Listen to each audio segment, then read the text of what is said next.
marijuana equity, it was a main goal that the legalization effort here in Massachusetts was built upon. The Cannabis Control Commission even set up a social equity program specifically to help people directly affected by the war on drugs and marijuana prohibition to get in on the legalized industry. But as we've been talking about every few months for 6 years now, we are still not there. Last week, state lawmakers started negotiations on a bill aimed at diverting a portion of the state's marijuana tax revenue to equity applicants, as well as making it easier for people with marijuana charges to wipe them from their record, something that several other states have already done, by the way. Here's where we stand now. When last we discussed the situation on the show in February, the latest licensing numbers showed that of 350 marijuana-related businesses that had reached the, quote, commence operations phase, only 13 were social equity applicants. That's 3.5%. Today, with the increased push of 420 licenses granted, we're up to 22 or 5.2% going to social equity applicants. An increase for sure, but not what voters embraced on the ballot in 2016, and I'm guessing my next guest would probably agree. Stephen Hoffman is the former chair of the Massachusetts Cannabis Control Commission. Shailene Title is a former commissioner on the CCC. She also co-wrote the 2016 recreational marijuana ballot question, including leading the equity-related sections, and is now chief executive of the cannabis policy think tank, Parabola Center. Great to see you, Shailene and Steve. Thanks so much for being here. Nice to be here. I want to start with here so people at home are clear. There was equity language in the ballot question that was adopted. This is not just a nice idea. It is the law in Massachusetts, correct? That's right. Massachusetts was the first state to require the regulators to promote equity in legal marijuana. And language in the ballot question. That's right. So I would assume you would say, Steve, there was some progress, but not as much as you would want. What was the obstacle? What stood in the way? Oh, I think a lot of things stood in the way, but by far the biggest obstacle was the lack of funding for entrepreneurs to start up businesses in the legalized cannabis industry. I think the HCA process also got in the way. That's a hard, expensive, and sometimes random process that they had to navigate even before. Host community agreements. I'm sorry. This is the agreements negotiated Right.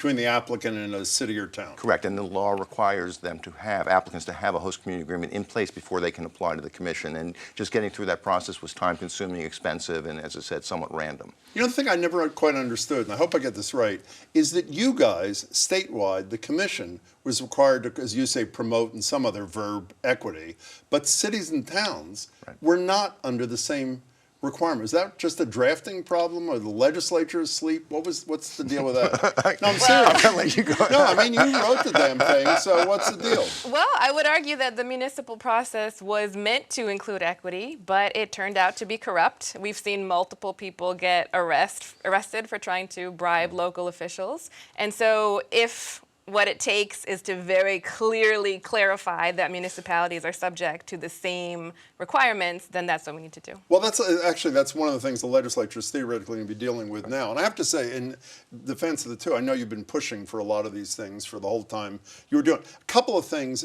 One, crackdown on abuse of local fees by cities and towns, basically meaning they can't charge for costs that don't exist. I know city and town leaders say it's a problem. It's not a problem. As I said a minute ago, help make it easier to clear a record for somebody who was a defendant, somebody who suffered as a result of these marijuana laws in the past. I want to talk to you about funding. There is money in each of the House and Senate versions directed to diversity and equity initiatives. My understanding is the top amount would be $25 million, the lower amount, and they have to negotiate this, roughly half. Is that enough?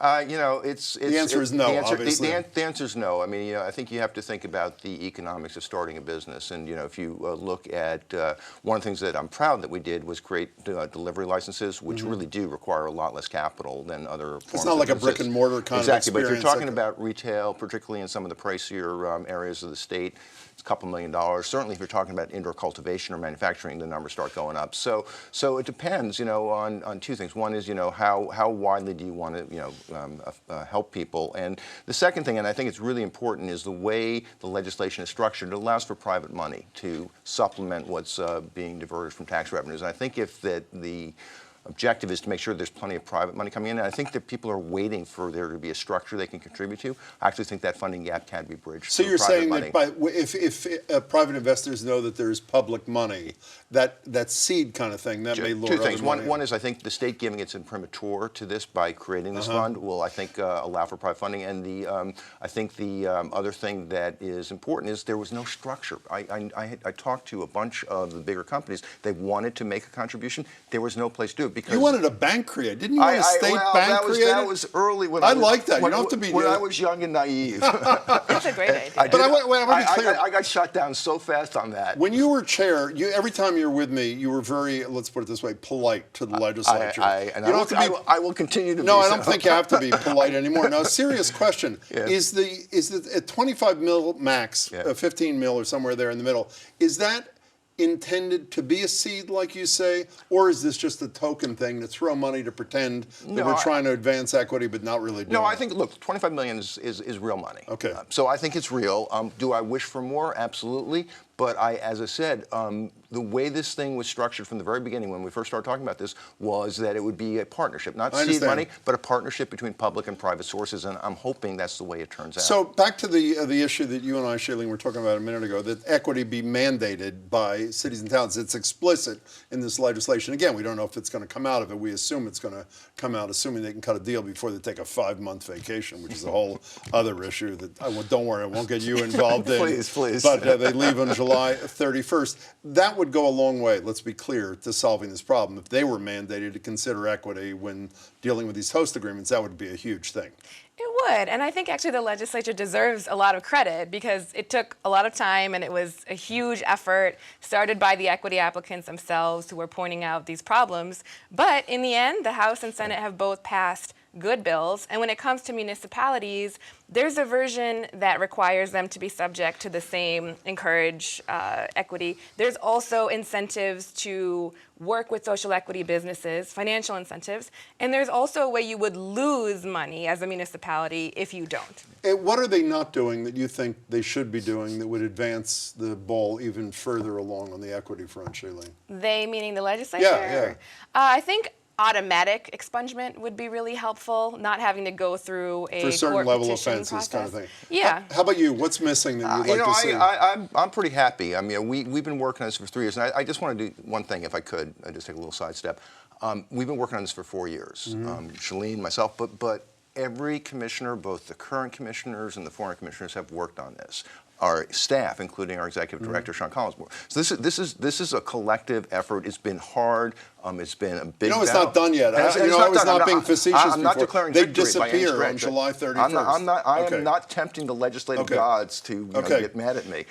So, first of all, it's been a group effort. Second, for those years, those 4 years, we've been working on 3 things. One is we wanted a social equity fund. Yeah. 2 is clarity on the HCA issue that Shailene just talked about, as well as oversight. One of the problems with the HCAs for the last 4 years is there has been no oversight of them. I think the legislation clarifies that. The third, and it's a piece that isn't really getting a lot of coverage, is allowing for cities and towns to opt in to social consumption, which is another big social equity issue. And so they're addressing those 3 issues. I'm not going to nitpick. Is it a problem that marijuana is still, for intrastate purposes, is it still a problem that marijuana is classified as a Schedule I drug, a la heroin, on the federal level, or is that not really critical in terms of equity internally? There are some problems, banking and research, but it actually would be a bigger problem to see federal descheduling without any protections for programs like Massachusetts. So you disappeared. You left 4 or 5 months early. Not only did you leave 4 or 5 months early with no explanation,